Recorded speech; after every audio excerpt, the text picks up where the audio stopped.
Bon, qu'est-ce que je pourrais rajouter à ça? Donc, vous, j'ai regardé, vous avez un contentieux important avec le Hamas en particulier parce que Oui, oui, le Hamas a assassiné des proches à vous. Si oui, j'ai oui. bien compris. Est-ce que vous pouvez nous parler un peu de ce que c'est que le Hamas par rapport à d'autres groupes? C'est quelque chose de composite.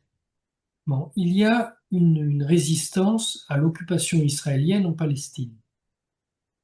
Le Hamas est une fraction de cette résistance, mais une fraction. Le Hamas a été créé par la confrérie des frères musulmans, c'est-à-dire que ça a été créé en fait par les services secrets britanniques.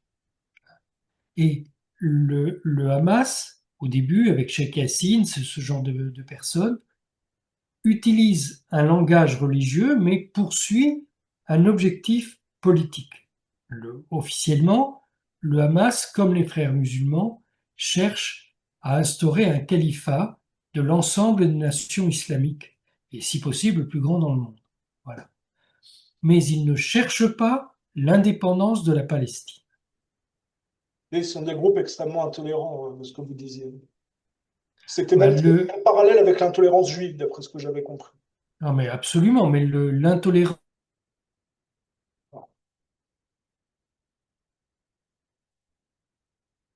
Est-ce que pour vous, le comportement de Trump vous a surpris dans cette guerre en Iran? Euh, oui, il m'a surpris pour deux raisons en fait.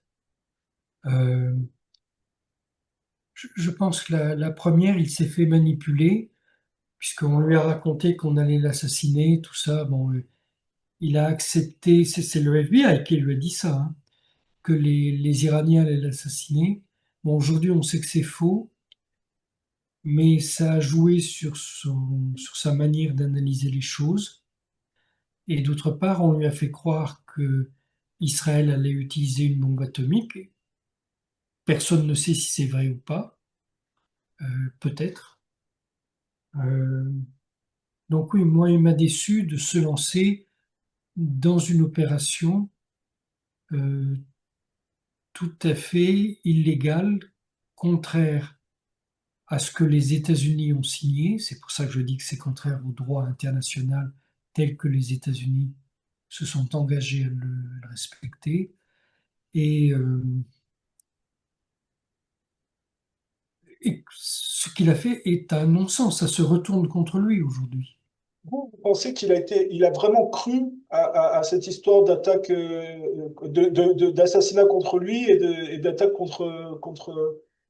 d'attaque israélienne imminente? Vous pensez qu'il a été naïf et qu'il a cru à ces Ben, je choses-là? pense que ils lui ont mis dans la tête que les Iraniens étaient très méchants et qu'il fallait y aller et qu'il n'a pas trop regardé parce qu'on lui disait tout bien si tu ne fais rien, tu vas te faire assassiner.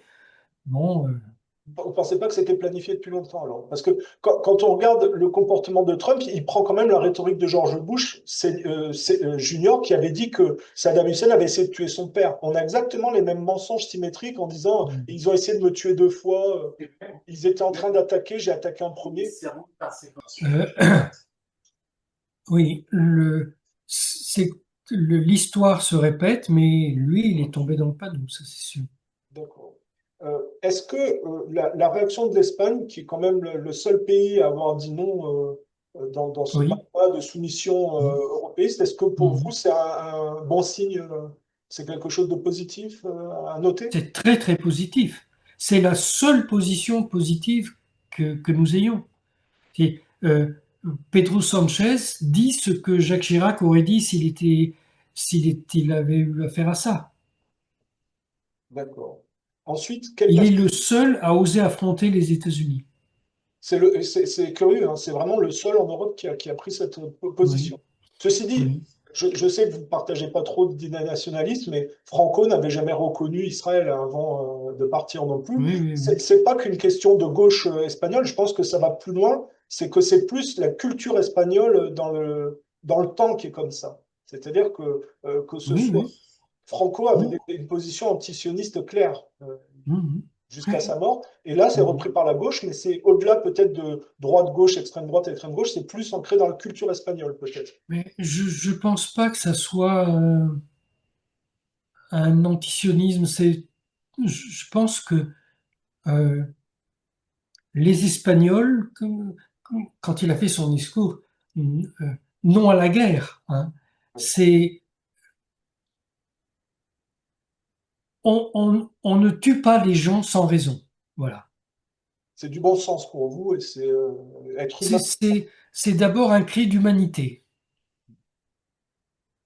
Question, quelle perspective vous voyez dans cette histoire? Vous pensez que Trump va être obligé de feinter en disant qu'il a gagné, mais il va être obligé de rentrer très vite parce que c'est un bourbier pour lui et qu'il ne peut pas s'en sortir là-bas de toute façon? Je pense que chaque heure lui coûte des centaines de millions. Oui. Donc, euh, la montre sonne, il doit absolument s'arrêter. Mais Israël va être l'élément qui ne voudra pas lâcher, par contre.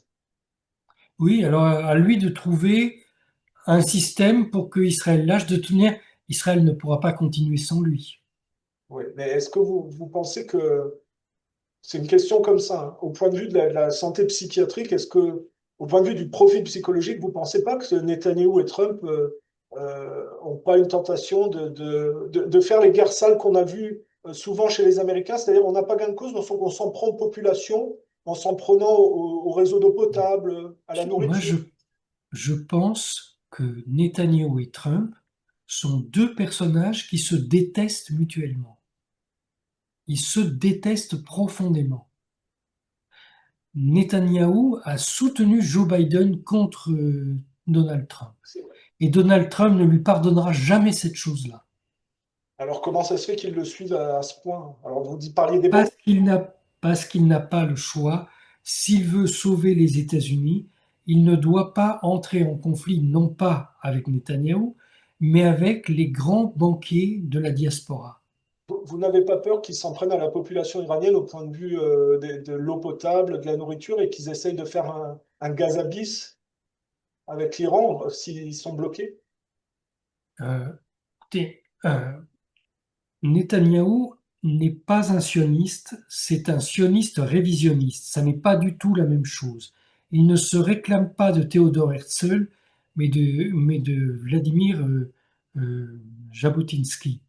Oui, Donc, il se réclame d'une filiation historiquement fasciste. Jabotinsky était un fasciste. Il avait créé le Bétar sous les auspices de Benito Mussolini. Et son mouvement, avec le père de Netanyahou, Benzion Netanyahou, son mouvement a mené des négociations avec les nazis. Et c'est son mouvement qui a assassiné des ministres britanniques après la fin de la Seconde Guerre mondiale. Donc, euh, Netanyahou est aujourd'hui dans cette filiation. Pendant des années, ça a été un homme un politicien opportuniste, mais aujourd'hui, il a repris cette filiation fasciste. Et il ne s'en cache pas. Donc, il est capable du pire, ça nous le savons. Mais ça n'est pas l'État d'Israël, c'est lui qui est capable du pire. vous pensez que c'est Netanyahou qui est capable du pire et pas l'État d'Israël? Oui, D'accord. oui. C'est spécifique. Vous ne pensez pas que la majorité de la population israélienne a une haine comme ça des Iraniens, du monde arabe? Parce que leur fête, c'est quand même la célébration de massacres de Perses, de gens comme ça. Vous pensez que non, c'est pas. Netanyahou s'est mis à citer le livre d'Esther parce que c'est quand les Juifs étaient en exil à Babylone et que ils ont assassiné des Perses. Mais c'est à la fin du livre d'Esther, c'est le chat des Perses qui libère les Hébreux. Donc, euh, ça n'est qu'une fraction de leur histoire. Leur histoire, c'est au contraire l'alliance avec les Perses, ce qu'ils vivent aujourd'hui avec le, le pipeline dont nous parlons tout à l'heure. Pour terminer, c'est un sujet un peu sensible, mais je crois que c'est intéressant. Vous êtes la personne qui est très bien positionné pour aborder ce sujet-là, parce que vous êtes un des seuls Mhm. qui avait dénoncé l'implication de la femme de Zelensky dans le trafic de mineurs. Et vous Mhm. avez dit, ils ont rabaissé l'âge légal en Oui, Ukraine à 14 ans parce qu'ils sont mhm. impliqués dans du trafic de mineurs, de Oui, scandales sexuels et qui veulent trouver une magouille pour échapper oui. au Mhm. coup près de la... Est-ce que vous pouvez nous développer un peu ça? Voilà. L'Ukraine est le seul pays que je connaisse, peut-être vous en connaissez, mais je ne crois pas qu'il y en ait d'autres, qui est envisagé, alors c'est uniquement envisagé, ça n'a pas été voté, ça n'a pas été soumis à la Rada, c'est uniquement accepté en commission, mais pas en assemblée plénière. La- la- L'Ukraine a envisagé d'abaisser l'âge du consentement à 14 ans et de le faire rétroactivement jusqu'en 2014. Que tous les crimes commis depuis 2014 avec des enfants de plus de 14 ans ne seraient pas punissables. Mais c'est parce que si on prend von der Leyen qui veut faire intégrer l'Ukraine dans l'Europe, ça veut dire qu'en fait, il y aurait un pays dans l'Europe qui aurait cette réalité-là d'avoir l'âge légal de rapport à 14 ans, en fait. Absolument, c'est ça que ça veut dire. La En même, violation des engagements à la Convention internationale des droits de l'enfant et la Convention européenne des droits de l'homme et des libertés fondamentales.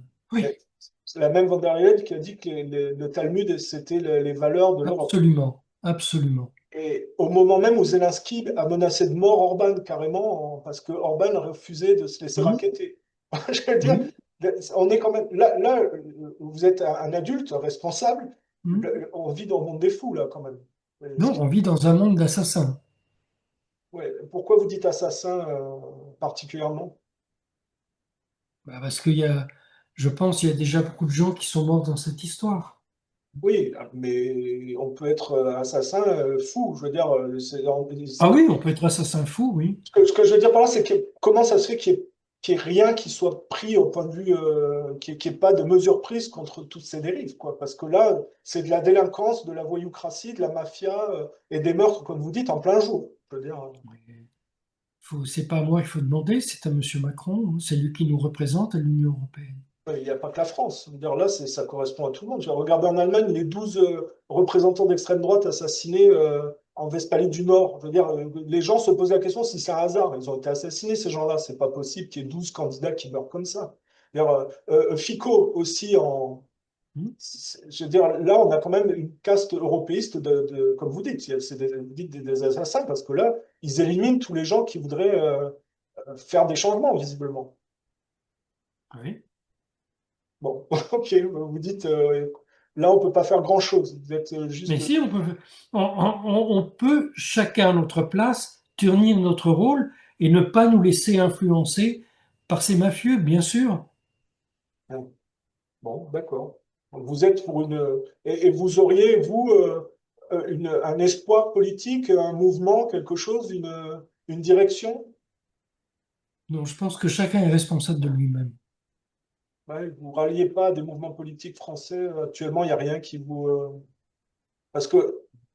J'ai fait beaucoup de politique en France. Qu'est-ce que- J'étais à la tête d'un parti politique, enfin pas à la tête au comité directeur de ce parti politique, mais bon, aujourd'hui, je ne m'engage pas là-dedans.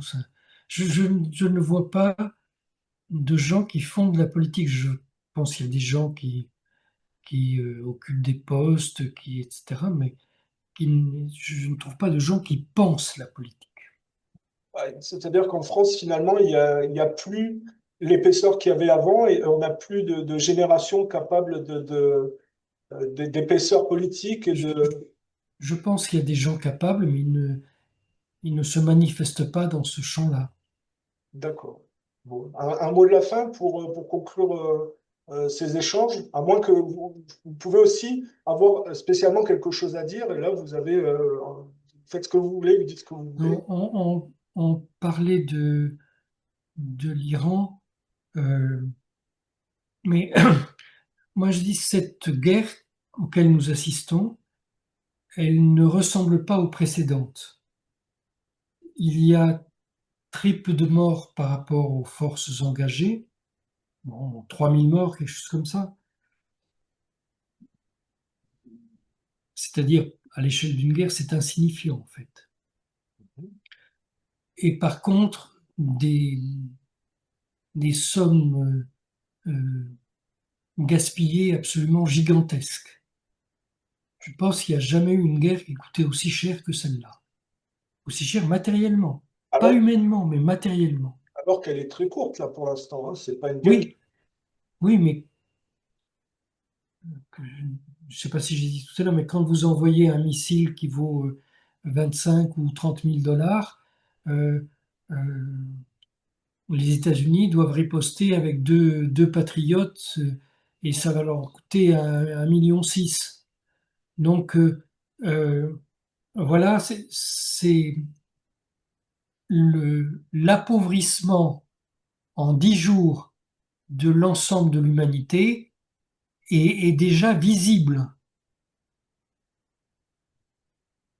Mais, Et, et le commerce mondial est bloqué et des raffineries brûlent.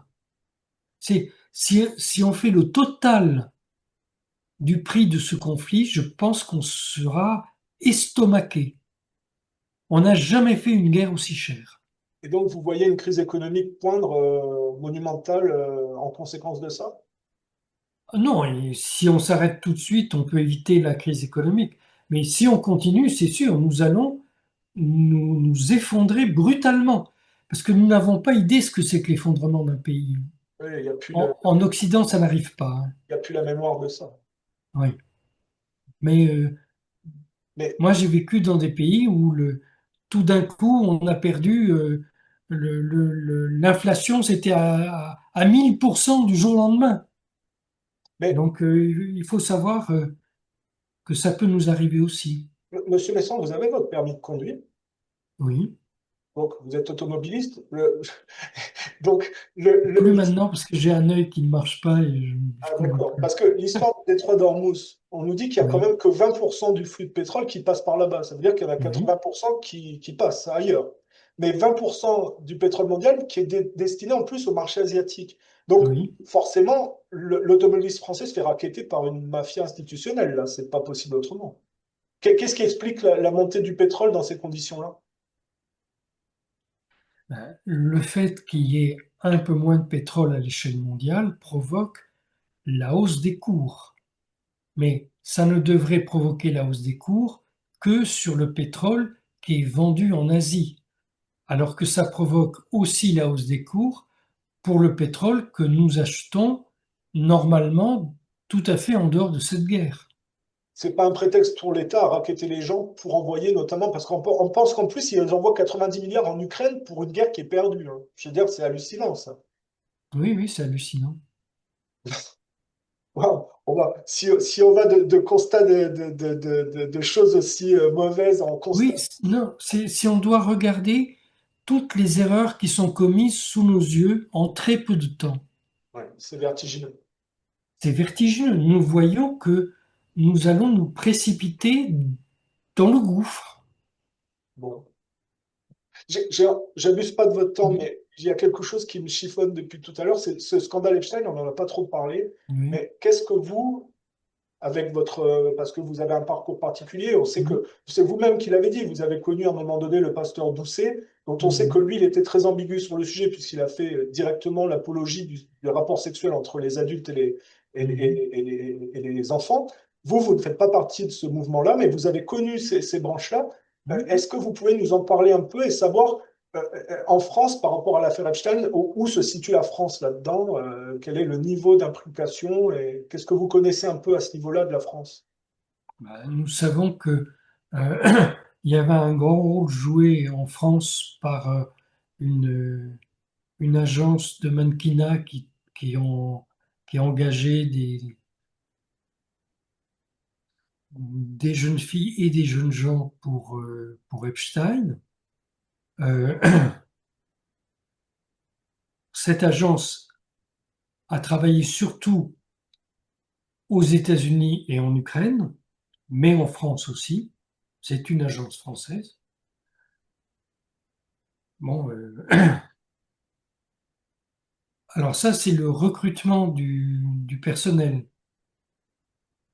Mais l'affaire Epstein, ce que nous connaissons, enfin, ce que nous voyons, c'est le dessus de l'écume, c'est la corruption que ça a entraîné dans les élites dirigeantes de la jet set. Bah, Le, vous vous rendez oui, compte allez-y. que le gars, il est impliqué dans la récupération des filières d'avions de l'Iran-Contra, il Mhm. est impliqué dans les vaccinations et puis les délits d'initiés, Oui, oui. il est impliqué dans l'orientation politique de pays. Enfin, je veux dire, comment c'est possible qu'un type soit partout à la fois comme ça? Ça veut dire qu'Israël est impliqué partout, en fait, dans le détournement de la classe occidentale, on va le dire comme ça, hein, parce que... Oui, ça c'est une première conclusion, oui. Alors, vous dites première conclusion, c'est parce que vous voyez autre chose. Je pense que ce n'est que le début, hein. Que bien sûr, ce groupe s'est permis de faire des choses qui nous révulsent. Mais c'est le principe, hein.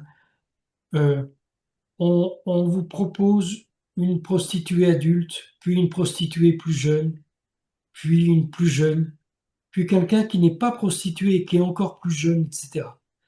Et, après, on vous propose de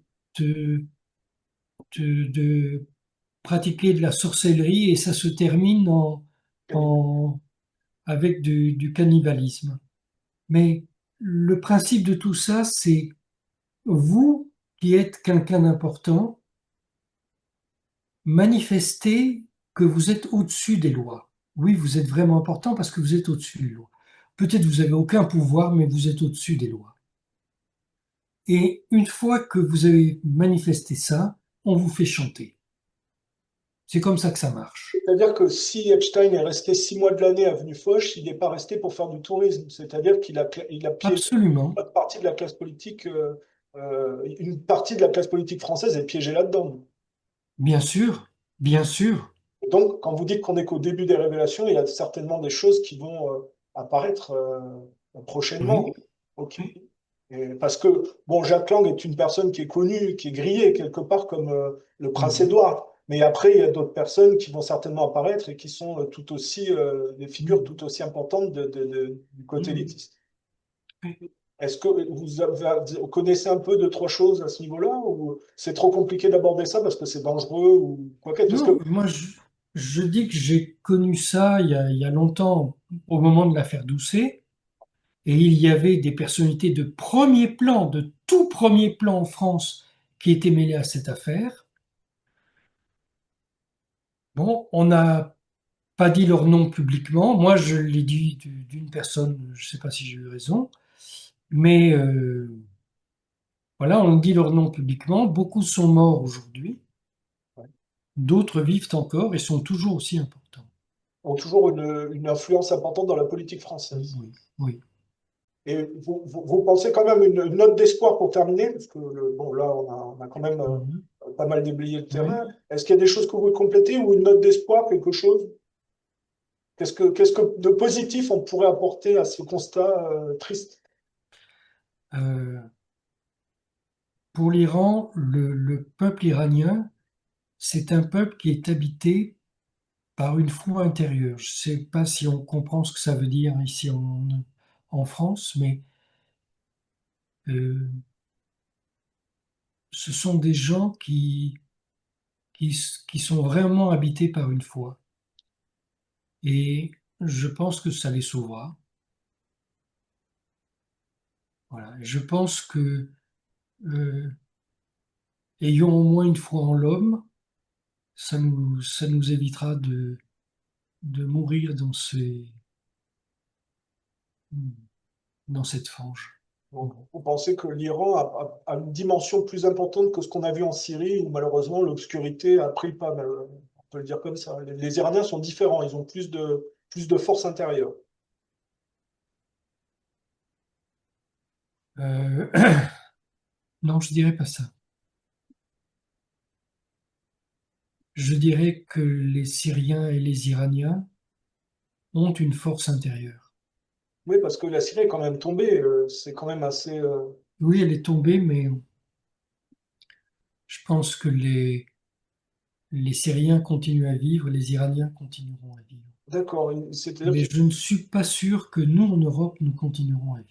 qu'on n'a pas la même épaisseur. Parce que je me disais quand même, vous avez travaillé avec Hugo Chavez, enfin, en Mhm. parallèle avec Hugo Chavez, vous avez travaillé avec Mhm. Kadhafi, Mhm. en parallèle avec Bachar al-Assad. Et je me dis peut-être que il a vu parce que vous disiez que c'est quand même la première ministre là, du Venezuela qui a négocié l'enlèvement de Maduro. Je veux dire, la classe Oui. politique vénézuélienne est corrompue, et mais quand même, Mais c'est pas corrompu. Si vous étiez au Venezuela, vous auriez fait ce qu'elle a fait. Alors, peut-être elle l'a fait pour des motifs qui ne sont pas bons, mais ce qu'elle a fait, elle a sauvé son pays.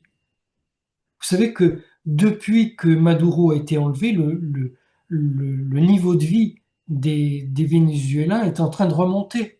parce qu'ils se soumettent aux Américains, donc ils sont moins bloqués. Non, c'est pas parce qu'ils soumettent aux Elle vient Américains. de donner une tonne d'or aux États-Unis. C'est pas pour ça. Parce que vous pensez qu'elle est sincère dans son chavisme, ou que Ah plutôt ben moi, je la connais depuis très longtemps et je pense qu'elle est sincère dans son chavisme. vous pensez qu'elle va tenir la baraque alors? Ok. Bon. Qu'elle va tenir la baraque, je n'en sais rien.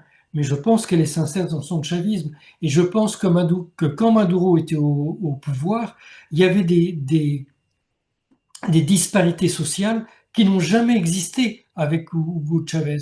C'est autre chose qu'il faisait.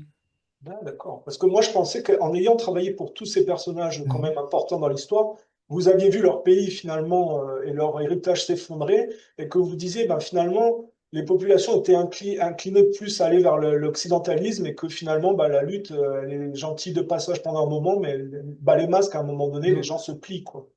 je ne pense pas que les gens aillent normalement vers l'occidentalisme. Je ne pense pas. Je pense qu'ils n'y vont que si on leur a enlevé le cerveau. Mais sans ça, ils reviennent à leur culture, peut-être après 10 ou 20 ans d'errement, mais ils reviennent à leur culture.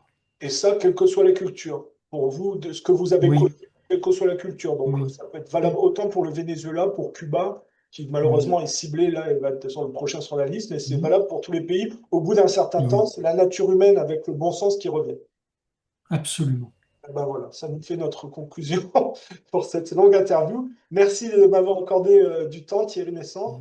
On va mettre ça sur la chaîne et puis on espère que ça sera utile et que les gens vont se servir de ça pour s'améliorer. Voilà. Alors, à très bientôt. Passez une bonne soirée, Thierry. Au À vous revoir. aussi.